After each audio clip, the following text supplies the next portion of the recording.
ये पढ़ रहे हैं बात कि अगर दो लाइंस हैं straight line a1x plus b1y plus c1 equal to zero और a2x plus b2y plus c2 equal to zero, तो एक बात और होती है कि लाइंस पैरेलल होंगी अगर a2b1 माइनस a1b2 ज़ीरो।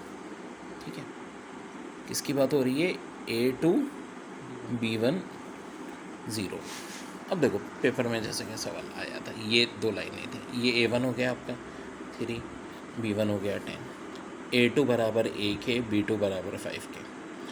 हमें सवाल में पूछ रहे हैं कि a की किस वैल्यू पे लाइंस पैरेलल होंगी, तो हम कहाँ पुट कर देंगे भाई? यहाँ पे a2b1 यानी a2 की जगह a, b1 की जगह 10 माइनस, हाँ भाई a1b2, a1 की जगह 3 है और b2 की जगह 5 है इक्वल टू 0। 10 इक्वल टू 15, ए की वैल्यू 15/10 यानी 3/2 आंसर आ जाता है। ए दे दें लैम्डा के, अलग अलग देते रहते हैं। अब देखो एक बात, जिस तरह कह रहे हैं कि a2b1 minus a1b2 equal to 0 पे लाइंस पैरेलल हैं, ठीक है, तो ये 0 के इक्वल नहीं होगा तो लाइंस क्या होंगी? फिर इंटरसेक्टिंग होंगी।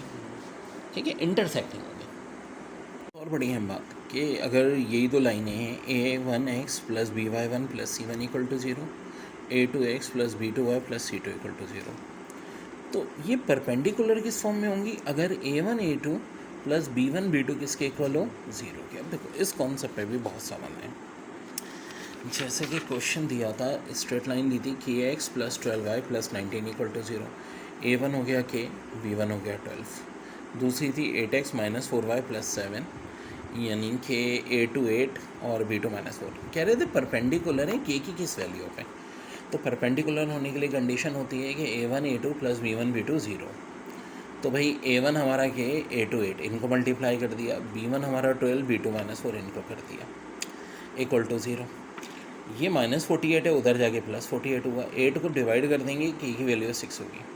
सो for value of k equal to 6 these two lines are perpendicular to each other.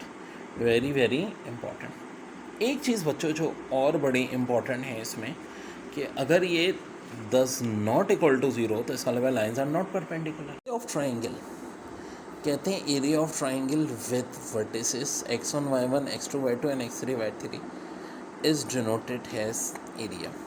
अच्छा, एक फॉर्म तो ये भी होती है x1 y2 minus y3, theoretical MCQ भी आ सकती है, plus x2 y3 minus y1 plus x3 y1 minus y3। लेकिन जो ज़्यादा मशहूर फॉर्म है डिटर्मिनेंट फॉर्म में x1 y1 x2 y3 x3 y3 1 1, इससे भी निकाल सकते हैं, लेकिन ज़्यादा आसान ये होता है, याद रखना भी आसान है। ठीक है जी। अब एक चीज़ कि ये एरिया ऑफ ट्राइंगल जो है in the term of polar coordinate क्या होगा, यानी r और थीटा के टर्म में।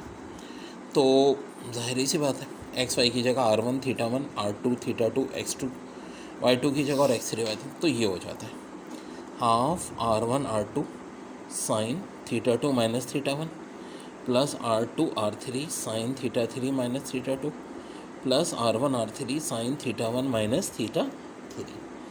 यानी ये in the term of polar coordinate हो गया, ये in the form of determined हो गया, और इस फॉर्म में भी हो गया। ठीक है, जब निकालने को आते हैं पॉइंट्स दे करके, जैसे कि देखो ये है, तो या तो हम ये तरीका भी यूज़ कर सकते हैं या ये भी यूज़ कर सकते हैं।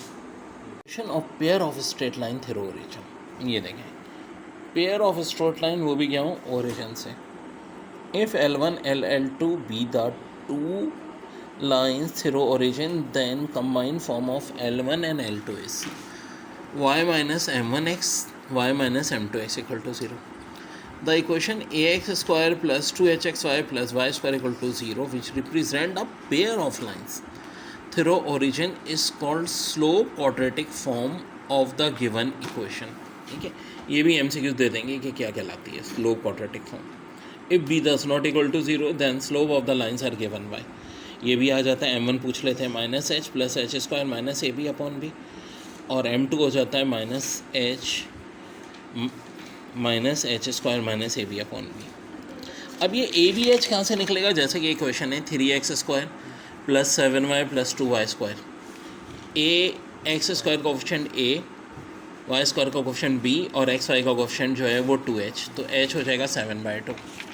अब इसके बाद यहाँ देखो जो डिस्क्रिमिनेंट होता है स्लोप का, क्वाड्रेटिक का वो ये होता है 2h² माइनस AB, ठीक है। तो अब जो 3 केसेस होते हैं डिस्क्रिमिनेंट के हवाले से, अगर डिस्क्रिमिनेंट h², ये जो मैंने बात की थी यहाँ से h और AB ग्रेटर देन हो AB से, तो रूट्स हम कहते हैं क्या होती हैं, डिस्ट्रिंग्स होती हैं, टू रेल और डिस्ट्रिंग लाइन। अगर ये इक्वल टू AB आ जाए h² तो फिर हम क्या कहते हैं, लाइंस रेल और इक्वल। और अगर ये लेस देन 0 आ जाए तो फिर लाइंस क्या कहलाती हैं, इमेजनरी। एंगल अगर निकालना है इनके दरमियान में दो लाइन में, तो वो हमेशा निकलता है tan theta equal to 2h² minus AB A plus B।